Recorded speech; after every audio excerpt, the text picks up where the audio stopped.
present now Dr. David Kranzler, noted historian, written some 10 books about rescuers and the Holocaust. And we'd like to hear from firsthand from Dr. Kranzler.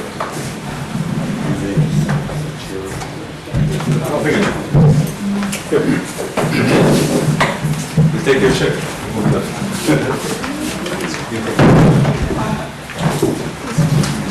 Sorry, I can't compete with that beautiful music. I don't even have my regular voice after a cold and 2 days since the start of the college due. I lost most of my voice, so please bear with me. You've heard already some aspects of this great woman who became for me the heroine of rescue. Let's look at some of the things that this Jewish woman, this outstanding personality, was able to accomplish during this horrible period. Sometime in 1942, she was at the Swiss border and she noticed the guards had captured 12 Jews who tried to enter Switzerland illegally.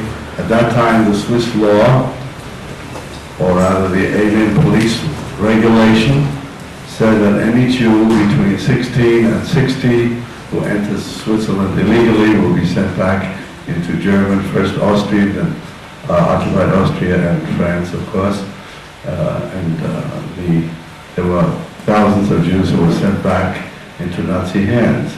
She saw 12 of those Jews being sent back into German hands, and she crossed the border, and she defied the German guards. She said, "I come from my brothers. I want to bring them back to Switzerland." And the Nazi guards, vicious guards as they are, said, "Get out of here or I'll shoot." She said, "I don't care, you can shoot, but I must have my Jewish brothers back." The guard was so nonplussed by her response that he actually let her take back these Jews. Who was this woman who was so fearless, courageous, and extraordinary? She was a Jewish housewife with 3 children who had no official capacity. Yet, for 10 years, she worked on rescue and trying to rescue Jews, first on a small scale, helping Jews cross the borders into Switzerland and getting them legalized or getting them sent to another country for freedom. For example, she got 400 Chinese visas, whom sent these Jews with these Chinese visas, not to go to China, but to go to Italy. From there, they went on illegal aliyah to Eretz Yisrael. So she started on a small scale. She organized a group of farmers, taxi drivers, plain citizens who were great humanitarians, Swiss people, Swiss. And even the Swiss police chief, Paul Greniger, the captain in St. Gallen, who helped bring these refugees into Switzerland and then tried to legalize them and try to get them either to another country or to permit them to be sent to an internment in Switzerland so they could live out the war. Now, she started all on her own. She was, again, no official. She had no organization, but she felt the need to do something for these Jews who were being sent back ruthlessly, and they were not being cared for by anyone else. So she opened her home, which I had the privilege to see. It was more like a hotel, because people were brought in. Those who sneaked in were first brought to our house. When there's no room to sleep, she put mattresses on the floor. Her daughter told me she never knew one night to the next whether she had a bed or whether she had a corner somewhere with a little mattress to sleep in, because Recha brought her refugees in, and that to her was uppermost in her mind. She had the cooperation of some wonderful Swiss, as I mentioned. But tragically, as mentioned by Larry, we find some Jews who were opposed to rescue. Not because they wanted Jews killed, but they had their own hang-ups. We had some assimilationist Jews, for example, who feared if you bring too many Jews, too many refugees into Switzerland, as American Jews who felt if you bring too many refugees here, they're going to create anti-Semitism. And the truth is, the real truth behind that, they were not afraid of a pogrom. What they were afraid of, that they will be identified with these alien, un-Swiss or un-American or un-British, and the truth is the assimilated Jew is the assimilated Jew no matter what country they're in.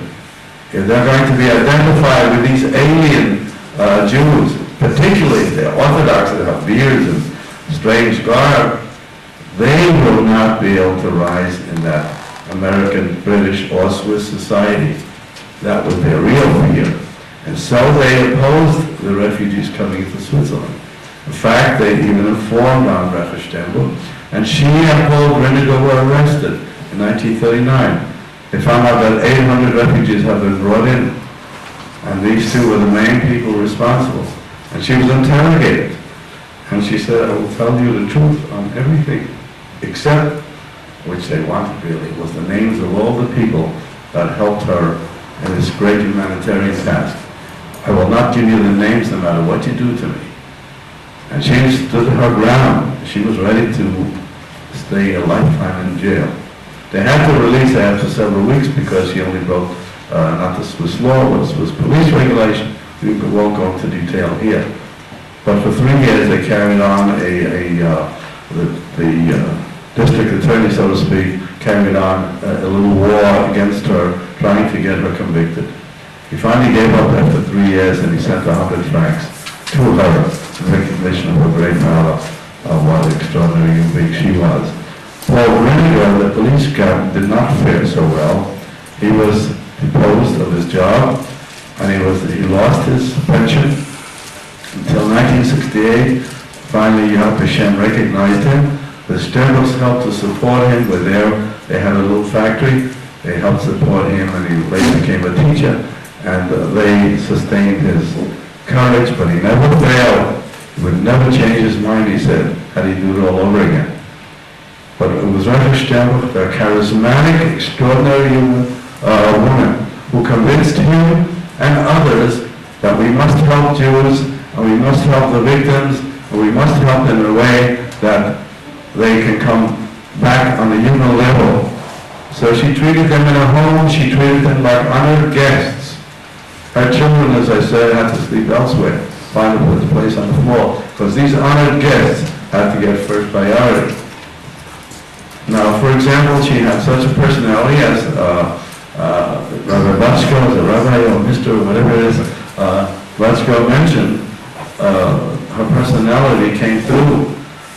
And she convinced people, for example, the papal nuncio, Filippi Benedini, who was the dean of the diplomats.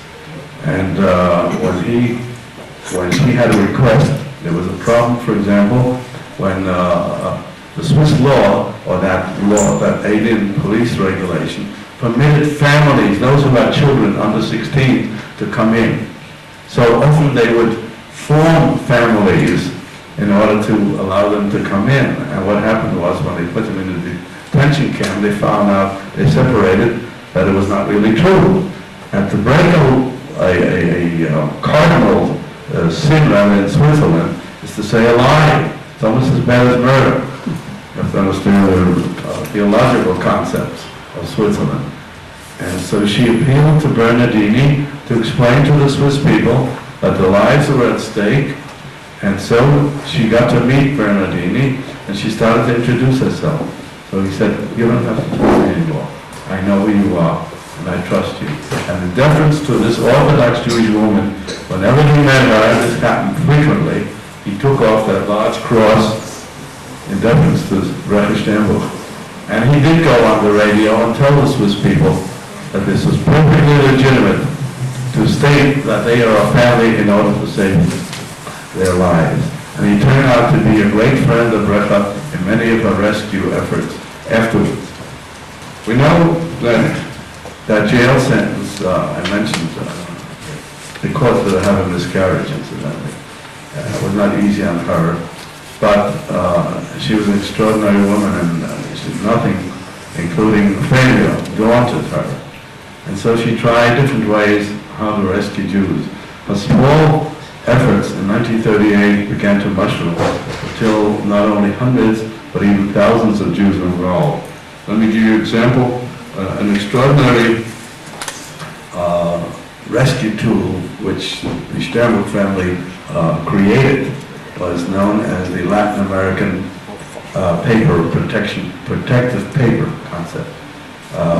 It just so happens that the woman who inspired the very first one became Sternbuch's sister-in-law. Her name is Gutta Sternbuch, who is living Baruch Hashem in Zurich, about whom a book shall appear shortly. And her future husband, Eli Sternbuch, a brother-in-law of Recha, found out that a Jew with a foreign passport did not have to go into the ghetto. They thought, well, we know the Paraguayan consul, maybe we can buy a Paraguayan passport. And so he did, and he sent it to her in Warsaw. And in the ghetto, while they were deporting Jews to Treblinka, there was a group of 200 or so who had these Latin American papers. It mushroomed from one person to hundreds and later thousands and tens of thousands of Jews. The concept of a protected paper was very simple. The Germans, and we know from their documents, had hundreds of thousands of their citizens living in South America. The only thing the Germans ever feared was retribution. So they figured if we recognize these Latin American papers, everybody knew you bought them from the consuls. You paid for it, you paid for it anywhere from 500 to 3,000 Swiss francs. But they chose to recognize it because they feared if they don't, then the Latin American countries will deprive the Germans of their citizenship in the Latin American countries. So this became a valuable rescue tool to the extent later in Hungary when the Swiss government started to protect the people with foreign papers, including Swiss and Palestine certificates and Latin American papers. That became the model. And later on, when Mr. Martello, who was mentioned before, started getting El Salvador citizenship papers, they were recognized as well. And then when Wallenberg came, he emulated those papers to provide Swedish protective papers. So they became the progenitors of an extraordinary rescue tool started by the Sternbuch family. That was just one of the many ways. And another way, for example, where the Orthodox particularly shown was the fact that they were willing to do things that were illegal in order to rescue Jews, because they had the Torah's highest priority, which was because Nefesh takes priority over everything except for 3 cardinal sins. And so they, for example, willingly utilized the Polish secret cable and the secret pouch, a diplomatic pouch, which the Polish government in exile offered to all the Jews, and only the Sternbuchs were willing to accept it. It enabled them to bypass the State Department censorship and send information to American Jews via the Yad Hatzalah, the Orthodox Rescue Organization in New York, because they sent it through the secret Polish cable. Now, again, they were the only ones to utilize this valuable tool. And to give you an example of how valuable that was, in 1942, the American jury began to find out that the Nazis were not merely interested in starving Jews in the ghettos, but actually mass murdering them. The first report that came to England and then to America was the Bund report of May and then June 1942, reporting on the mass murder of 700,000 Jews in Poland and the eventual murder of many more. Nothing was really done after that cable was received by Stephen Wise. They tried to, Stephen Wise, as I pointed out elsewhere, tried to protect Roosevelt, his president, his chief, because Jews worshipped Roosevelt. They did not just admire him, and his personality was not the great thing, but Roosevelt represented for American Jews, and most American Jews, not only Wise, the harbinger of the Messianic age. For them, the New Deal or the welfare state was the realization of the Jewish Messianic dreams. And for that end, Jews were willing to tolerate tragedies in Europe that took a second and third place to the concept of protecting the president and his sacred mission. So you have Stephen Wise, who was America's foremost Zionist leader, did not have Zionism as his foremost priority, but the protection of Roosevelt. So when Zionism clashed with his protection of Roosevelt, Zionism lost out. Rescue took the third place. If these two weren't involved, then he had no problem with rescue. But the protection of Roosevelt, that's the tragedy. Roosevelt was president at a time when Jews worshipped him. Had Truman been president during the war, it would have been a different world. And now, for example, in 1942, the second cable that informed American Jews of what was happening in Europe was called the Rigner cable, sent by Dr. Gerhard Rigner of the World Jewish Congress. One cable sent directly to Wise was intercepted by the State Department. And of course, they didn't want the wailing Jews to complain, so they never showed it then. But wisely, Dr. Rigner sent a copy to the Member of Parliament, Silverman, who was also a member of the World Jewish Congress, and as a Member of Parliament, his cable went through. So in that cable, let me just read a little bit of that cable. The horrific news was given to Stephen Wise. Received alarming report that in Führer's headquarters, plan discussed and under consideration, according to which all Jews in countries occupied or controlled Germany, numbering 3.5 to 4 million, should, after deportations and concentration in East, be exterminated at one blow to resolve once and for all the Jewish question in Europe. Stop. Action reported plan for the ordered methods under discussion include prussic acid. Stop. We transmit information with all necessary reservation as exactitude cannot be confirmed. Stop. Informant stated to have close connections with highest German authorities and his reports, generally speaking, reliable. Signed, Rigner. And Stephen Wise took that cable, sent it to the State Department, did not inform American Jewry, he did not wish to pressure Roosevelt, and he sent it to the State Department for verification. Eventually, 3 months later, they did verify because Sternbuch cables came, other confirmed cables of the mass deportations in Warsaw occurred. And here was the third cable, which should have been confirmation for Wise and anyone else that something is really tragic in Europe, and that was sent on September 3rd.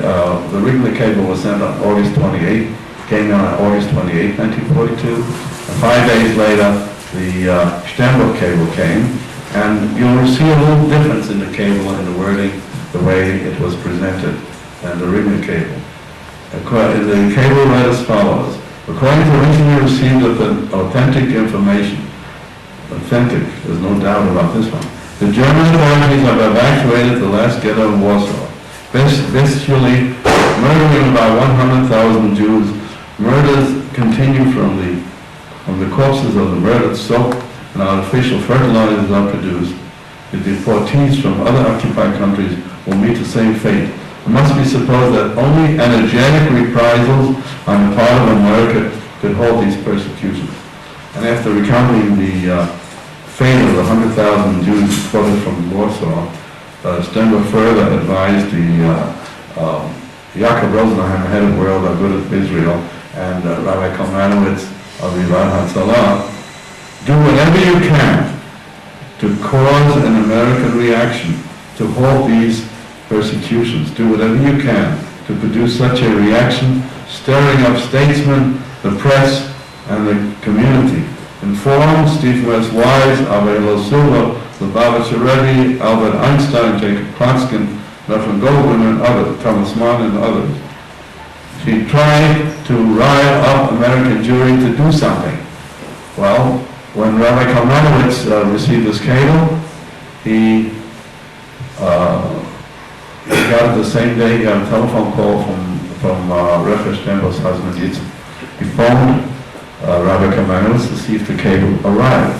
He heard the information, he fainted, and his assistant, who happened to have been my brother-in-law, took up the phone and heard the rest of the cable, the horrific news. That same day, within minutes in fact, Rabbi Kalmanowitz now arrived, called up Stephen Wise, said, "You must come here because we have horrible news of what's going on in Warsaw." the mass deportations had begun. There happened to be Treblinka there, although they didn't know it at the time. And he pressured Stephen Wise, who I have very low opinion of, rabbis, Orthodox rabbis especially, all European Orthodox rabbis in particular. But if you knew who Rabbi Kalmanowitz was, you knew he was able to get Steve Wise to come to his office. That was an accomplishment. And at the office, he showed him the cable, and he said, we must arouse the American jury to do something immediately. And he pressured Stephen Wise to immediately cable 34 national American Jewish organizations to come for a meeting on September 6th, this happened on the 4th. Within 2 days, he got all 34 national American Jewish organizations to meet on this issue. This is the very first time that American Jewry united on the fate of European Jewry. And there, the focus was on the Sternbuch cable. And for Stephen Wise, who should have known now, it's the third cable he received, that there was real tragedy going on in Europe. He should have pressured the president. However, whether successful or not, he did not. And in fact, he told the Orthodox participants, He told me it would. he may have told you he would, but he didn't. In fact, what he did was, he didn't even mention, by the way, the regular cable except to several of his friends. He did not discuss the regular cable at the meeting, which came only 5 days before. And he said, well, I'm going to send it to the State Department for confirmation, as if the third cable by now should have confirmed it for him.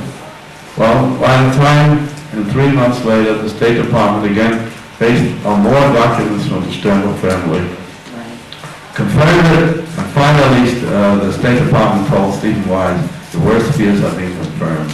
And that's when the news came to American Jews that over 2 million Jews have died. That information alone resulted, for example, in Hillel Cook's change from his immediate Zionist goal of liberating Palestine from the British to rescue, and he did an extraordinary job. It also was followed up by a meeting with the president in December. At every step of the way, Stephen Wise tried to obstruct, because in order to protect his president. But the Sternbuchs didn't give up. They cooperated with any group, whether it was the Jewish Labor Committee, whether it was one with the Zionists or non-Zionists, and later on with the Bergson, the Hillel Cook group, the one that everybody shunned. The Sternbuchs had no hesitation in working with the devil. And this brings me to among the last things, one of the greatest achievement and a greatest failure, which was the negotiation with Dr. Jean-Marie Musi, as mentioned before, the former president of Switzerland, a fascist publisher of an anti-Semitic newspaper, a friend of Himmler, the perfect specimen to all Jews. Well, charismatic Recha had no hesitancy in dealing with the devil, and she convinced Musi to go to Berlin to try to rescue all the Jews left in all the camps. All the inmates in October 44, there was still about 600,000 Jews that were surviving in the camps. And she tried to negotiate. And they were willing, the Hitler was willing at that point for $1 million. By the way, $1 million was a lot of money those years. You realize that 65 cents was the minimum wage, and people earned $25 a week. So it was not a simple matter. It was not easy to pack the Orthodox. They didn't even have the money. They had to borrow from the Joint, and the Joint didn't want to lend them the money because the Joint was legalist. We may not do anything that will help the enemy. There was a trading with the enemy act, and if we may not appear to be, unless we're 1,000% patriotic, we will not do anything, even if it's a matter of saving Jews. So this was again, the assimilationist perspective. We dare not do anything that smacks of illegality, which the Orthodox had no hesitancy in committing, because to save the lives of the Jewish people, you can even break some laws. But they got the $1 million, and they got a good prices, which Himmler demanded. And negotiations started, and finally, Himmler sent the first train from Theresienstadt with 1,210 people into Switzerland. And more every 2 weeks more trains would come like that. But Jewish opposition together with some of the Nazi intermediaries that they were working with, got the knowledge of this rescue effort to Hitler, and therefore the entire rescue effort was stopped. But that didn't stop Recha. She crossed against her husband's will, and wanted to go into Austria, the Nazi Austria, because she was risking her life. She negotiated together with music to save the last 5 camps, because this was already by April 45. This was just a few weeks before the end of the war. She made a treaty, so to speak, with Hitler, that he would not blow up the camps which the Nazis had intended, because they would in turn get a fair hearing and trial for the guards. The Americans guaranteed not to shoot the guards on the spot, with Eisenhower's permission. Recha Sternbuch succeeded in that, and 5 camps, including very most others, were spared from the explosion that the Nazis had intended to do at the end of the war. So this woman, who was a housewife, a wonderful housewife and mother, suddenly achieved greatness. She fulfilled the potential she never knew she had.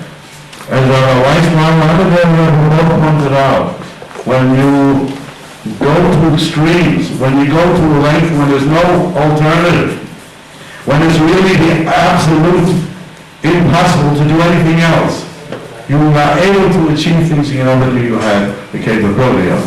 And Recha Sternbuch, the housewife who was returned to her role after 10 years of rescue, turned out to be one of the greatest rescue activists to show what a person can do under extreme circumstances. They, with horrible war, showed the people at their worst and at their best.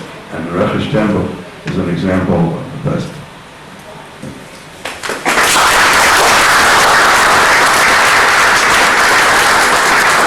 Any questions? I'll be glad to field them. When did she pass away? I believe it was 1971. I never had the privilege of meeting her, but I went through all the documents. By the way, she didn't write documents. She wrote 2 documents.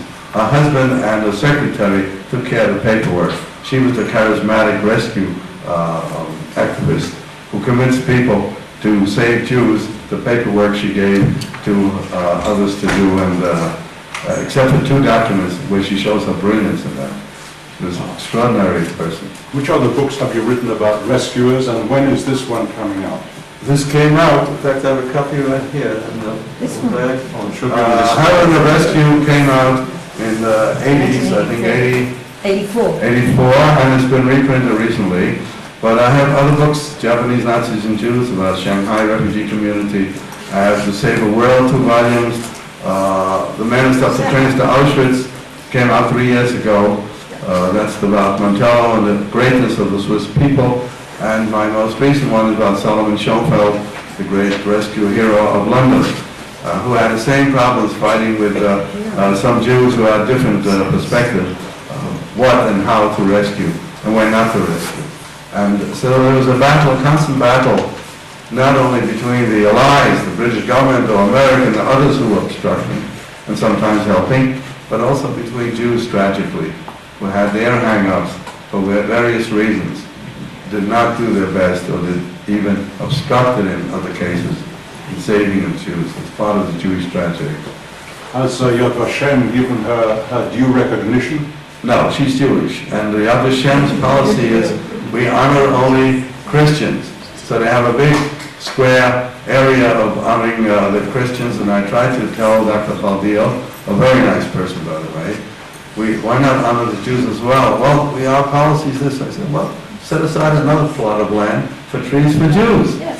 And, well, it's very hard to shake a long-established organization with certain perspectives, and then you get into other problems that they can deal with.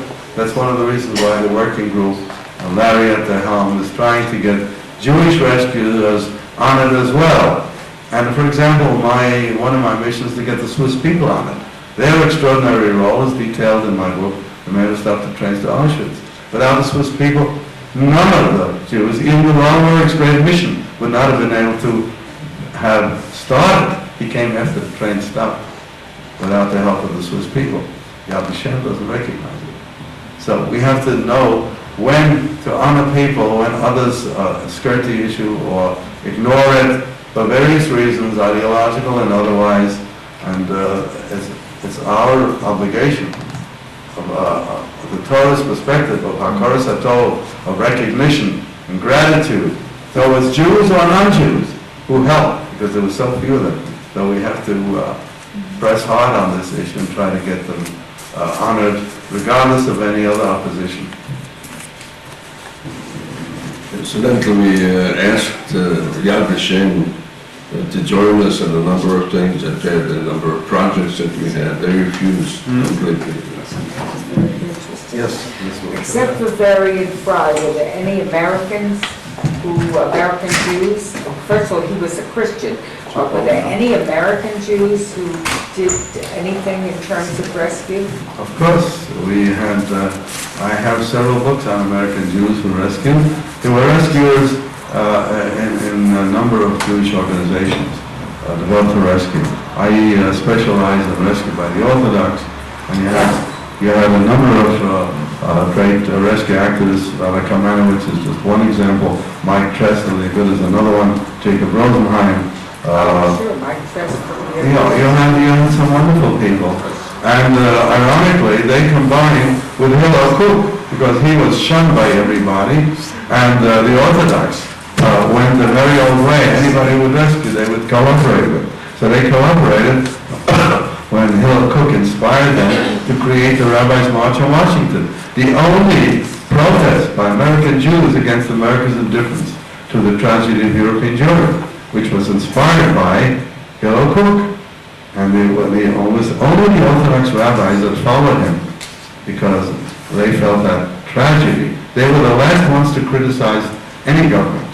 Even the Tsar's government they had a Mishabera for. But the tragedy was so great that they willingly marched in Washington in a very silent, dignified protest, which, with the help of Hillel Kook and their efforts, got rescued for the first time to enter into the halls of Congress. And Roosevelt, being the political animal that he was not the great humanitarian people attributed, Jews attributed especially.